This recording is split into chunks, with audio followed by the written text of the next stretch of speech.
విశ్వాసమునకు కర్తయు దానిని కొనసాగించువాడునైన యేసుక్రీస్తు నామం పేరిట క్రీస్తునందున్న దేవుని ప్రియులారా, మీ అందరికీ హృదయపూర్వకమైన వందనములు తెలియచేయచూ ఉన్నాను.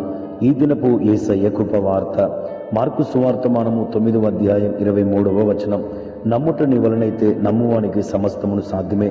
క్రీస్తునందున్న దేవుని ప్రియులారా, ఈ వాక్య భాగం యొక్క నేపథ్యాన్ని మనం చూస్తే, ఒక తండ్రికి తన కుమారుడు దయ్యము చేత పట్టబడినప్పుడు, ఆ దయ్యపు శక్తి చేత పట్టబడిన ఆ వ్యక్తి నేలలోను నిప్పుల్లోనూ పడిపోతూ ప్రమాదకరమైన పరిస్థితులు ఉన్నప్పుడు యేసు యొక్క శిష్యుల యొద్దకు ఆ బిడ్డను తీసుకుని వచ్చాడు ఆ తండ్రి. అయితే యేసు యొక్క శిష్యుల వలన ఆ అద్భుతం జరగనందువలన యేసు యొద్దకు వచ్చి, అయ్యా నీ వలనైతే నా బిడ్డను బాగు చేయమన్నప్పుడు ప్రభు ఆ బిడ్డను సంపూర్ణమైన స్వస్థతను అనుగ్రహించి బాగు చేసినట్లుగా శిష్యులు అడుగుతున్నారు, అయ్యా నీవైతే ఇంత అద్భుతం చేశావు, కానీ మేమెందుకు చేయలేకపోయాం అని అడిగినప్పుడు యేసుక్రీస్తు శిష్యులతో చెప్తున్న మాట, నమ్ముట నీ వలనైతే నమ్మువానికి సమస్తమును సాధ్యమే అంటున్నాడు.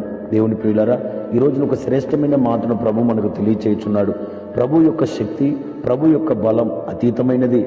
ఆ బలం, ఆ శక్తి, ఆ జ్ఞానము చేతే సమస్తమును ఆయన కలుగ చేశాడు. అయితే మనము ఆయన యందు సంపూర్ణమైన నమ్మికుంచాలి.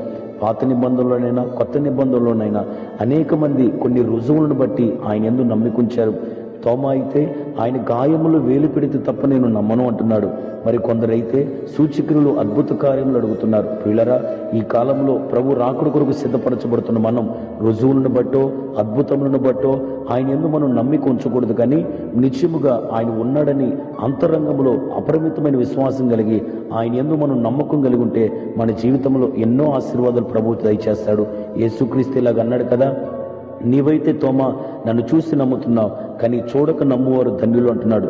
కాబట్టి మనం చూడలేదు యేసయ్యని, ఎప్పుడూ ఆయనను గురించిన అవగాహన కూడా లేదు, కానీ మనం ఆయన నమ్ముతున్నాం. కాబట్టి ఈ నమ్మకం సిగ్గుపరచబడక మన జీవితంలో అనేకమైన కార్యములని సాధ్యం చేయుచున్నది. ప్రియులరా, దేవుని యందు మనం నమ్మిక కలిగి ఉంటే మన జీవితంలో ఆ నమ్మకం ఎట్టి కార్యాలు చేస్తుందో ఒక 5 విషయాలు మనం పరిశుద్ధ గ్రంథంలో చదివితే, రోమపత్రికలో పౌలు గారు ఇలాగంటున్నాడు, యేసుక్రీస్తు నిజమైన దేవుడని మనము నోటితో ఒప్పుకొని మన హృదయమునందు మనం విశ్వసించి నమ్మితే గనక ఆ నమ్మకం మనల్ని ప్రతి పాపం నుండి విడిపించి యేసు రక్తం ద్వారా మన పాపములు కడగబడి మనము పరిశుద్ధులుగా మార్చబడి రక్షించబడుటకు సహాయపడుతుంది అంటున్నాడు. అంత మాత్రమే కాక అదే యేసుక్రీస్తునందు మనం నమ్మికుంచడం వలన అంతకుముందు నీతిమంతులు కాని మనం ఇప్పుడు నీతిమంతులుగా మార్చబడుతున్నాం. భక్తుడైన దావీదు అంటాడు కదా, నీతిమంతుడు లేడు, ఒక్కడైనను లేడు, కానీ ఇప్పుడు యేసునందు నమ్మికుంచడం వలన మనం తప్పక నీతిమంతులుగా మార్చబడి మన యందు నీతి ముద్రగా అనుగ్రహించబడుతుంది.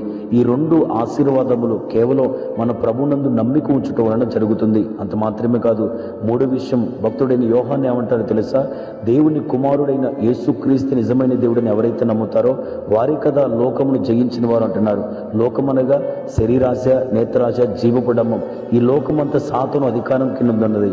అయితే ఎవరైతే యేసుక్రీస్తు కుమారుడై ఉన్నాడని, దేవుని కుమారుడని, ఆయన శక్తి కలిగిన వాడని నమ్ముతారు, వారు లోకములో ఉన్న వాటిని, లోకం పైన అధికారి అయిన వాడిని కూడా జయించిన జయవీరులుగా మార్చబడతారు. ఇది కూడా కేవలం దేవుని యందు నమ్మికుంచడం వలన మాత్రమే.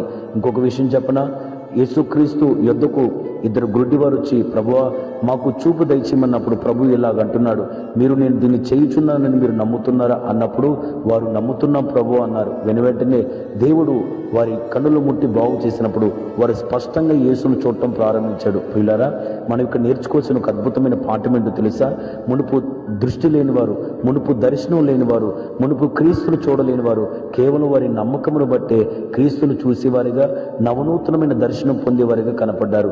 4వదిగా, మనం మహిమను గురించిన దర్శనం, పరలోకమును గురించిన దర్శనం, యేసుక్రీస్తును గురించిన పరిపూర్ణ దర్శనం ఎప్పుడు మనకు కలుగుతుందంటే మనము ఆయన యందు నమ్మిక ఉంచినప్పుడు. 5వ విషయం మనం జ్ఞాపకం చేసుకుంటే, హెబ్రీ పత్రికలో పౌలు గారు ఇలాగంటున్నాడు, ఆయన ఉన్నాడని, ఆయన యొద్దకు వచ్చే వారికి ఆయన ఫలము దయచేవాడని మనము నమ్మవలను కదా అంటున్నాడు. ప్రియులారా, ఆయన ఉన్నాడని మనం నమ్మాలి. ఆయన యొద్దకు వచ్చే ప్రతి వారికి ఆయన ఫలము దయచేస్తున్నాడని నమ్మాలి. అవును, ఆయన యొద్దకు వచ్చే వారికి ఏమాత్రం ఆయన త్రోసివేక ఫలమును ఇస్తున్నాడు. కొందరికి రోగం నుండి స్వస్థతని, మరికొందరికి ఆర్థిక సంబంధమైన ఇబ్బందుల నుండి ఊరటని, మరికొంతమందికి ఆత్మవరములని, మరికొందరు మందికి ప్రార్థనాత్మని, మరికొందరికి కృపావరములను, మరికొందరికి ఆత్మ, ఇలా చెప్పుకుంటూ పోతే అనేకమైన ఫలములను దేవుడు ఇస్తున్నాడు. ప్రియులారా, ఈరోజు నీవు ఆయన నమ్మితే నీకు ఆరోగ్య విషయంలో, ఆర్థిక విషయంలో, నీ పిల్లల చదువుల విషయంలో, జ్ఞాన విషయంలో, ఆత్మ సంబంధమైన విషయంలో, ఏ విషయంలోనైనా తప్పనిసరిగా నీకు ఫలమునిస్తాడు. కేవలం మనం ఆయన నమ్ముట వలనే. కాబట్టి నీవు క్రీస్తునందు నమ్మకమును వృద్ధి చేసుకుని ఆయన యందు అపరిమితమైన విశ్వాసమును పొందుకొని ఇట్టి ఆశీర్వాదములన్నీ మీరు నేను సమృద్ధిగా పొందుకున్నాముగాక. ఆమేన్.